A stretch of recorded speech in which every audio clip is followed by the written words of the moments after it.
exciting that was. Hey, what's going on, guys? Thanks so much for stopping by. I appreciate you being in the shop today. It's been a while since we made a video. 2020 has been a bit of a nightmare for me.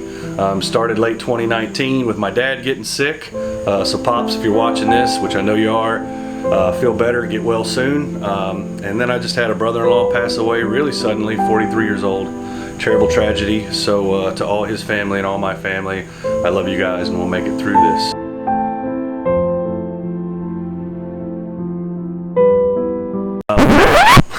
Back to our videos. Like I said, 2020 has been a nightmare. So I've been very fiscally responsible, trying not to be out here in the garage too much, being real conservative and making sure I take care of my family. Rededicated myself to fitness, trying to just stay in good shape. But this channel needs to come back to the forefront and we need to start doing some stuff. In my last video, I actually gave away a set of these. I didn't announce the winner, but the winner is Money Pit JKU. So if you still want these, I know it's been a few months, just send me an email down below with your contact information and I'll get this set of bulbs out to you.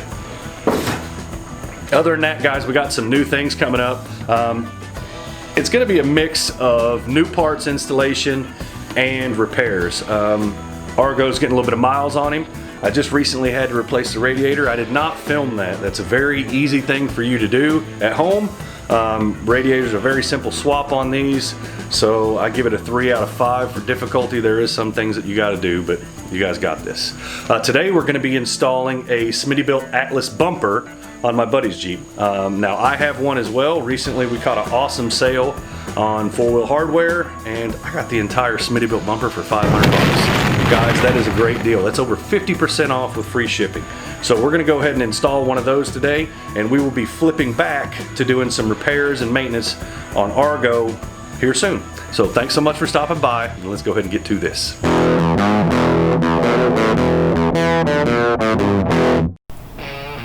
So the first part of this entire new bumper installation is going to be removing the old bumper.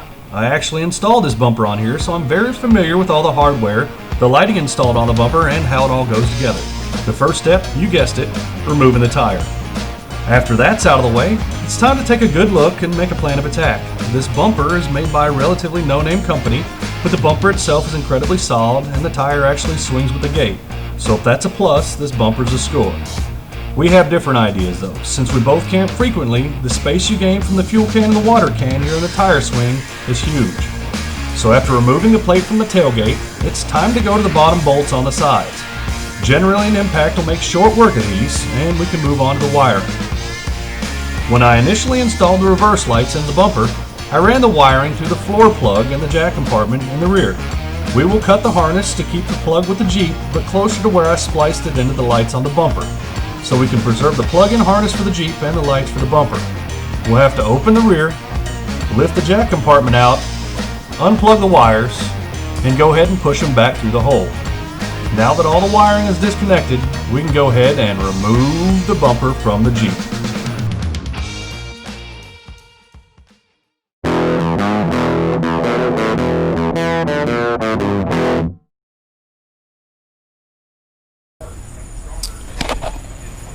Alright, so we have got the bumper here.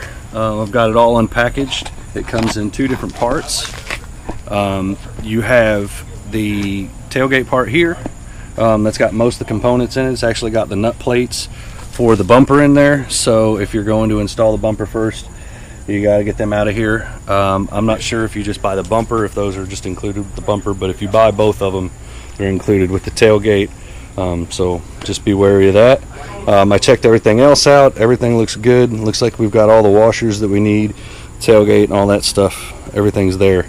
So we're going to go ahead and start by getting the plates in the frame and getting the bumper set up, getting everything taken care of that way. But we have got to go ahead and blow this frame rail out first. It's got a lot of dirt and stuff in there and I just don't want it to interfere. So air hose, blow that out, and we will get to work with the nut plates. Now is a good time to inspect the rear of the frame for any damage that may interfere with mounting the new rear bumper. You can also go ahead and pressure wash the inside of the frame at this time, as access to the rear of the frame rails makes it very convenient to do at this stage. This would also be a great time to get started with Eastwood internal frame coating.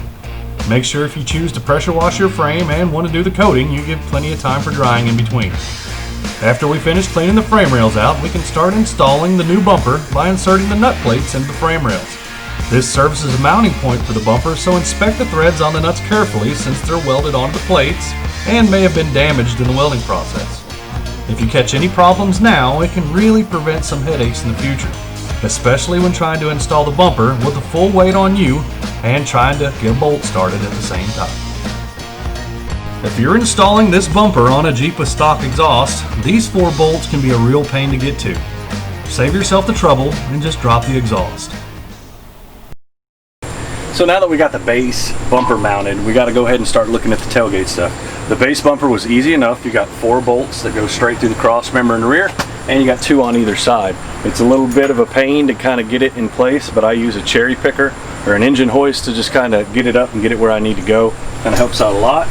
If you got a helper or something like that, they can also kind of help you pivot it around and get a couple bolts in.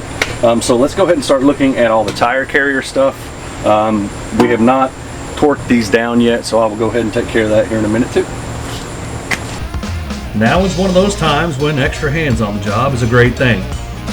When installing a rear tire carrier, make sure that you use the stainless steel shims above and below the carrier to prevent wear issues.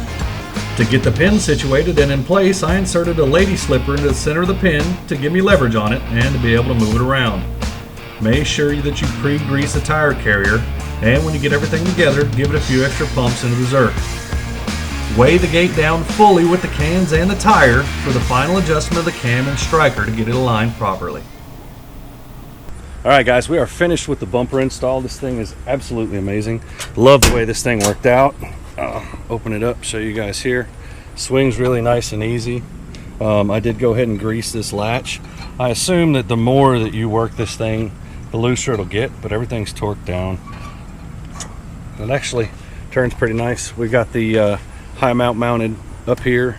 We did not use the third brake light. The bracket that's provided only brought the light up to about here, so there was no point in doing it. As far as how does it close, closes pretty good. That's pretty solid. We took it for a road test. There are no rattles with this bumper. It's surprisingly quiet, very solid feeling. Wasn't too bad to install. You can see that if you pay attention to the instructions, this one installs pretty well. The cam on the other side over here, make sure that you got the bumper fully loaded down. You want all the weight on there. These cans are actually full of water right now. We didn't fill them full of fuel because that would just be a waste, but water, so we will go ahead and empty these out and get them drained. But that's it. This was a pretty good install. 4 out of 5. A little bit difficult. There's a few things that if you have a friend, it's going to be good for you. I used a cherry picker for stuff like that. So, all right, we'll catch you guys back in the shop. All right, so we finished up our bumper install today. Everything went pretty good with it. I love the bumper. I can't wait to install mine. But before I get to that, I just have some other stuff that I want to do.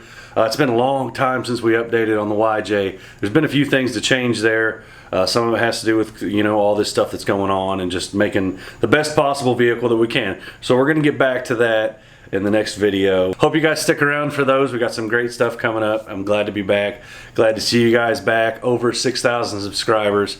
I'm so stoked. Anybody else out there, please join the party. Click, comment, like, subscribe, and we'll see you in the next one.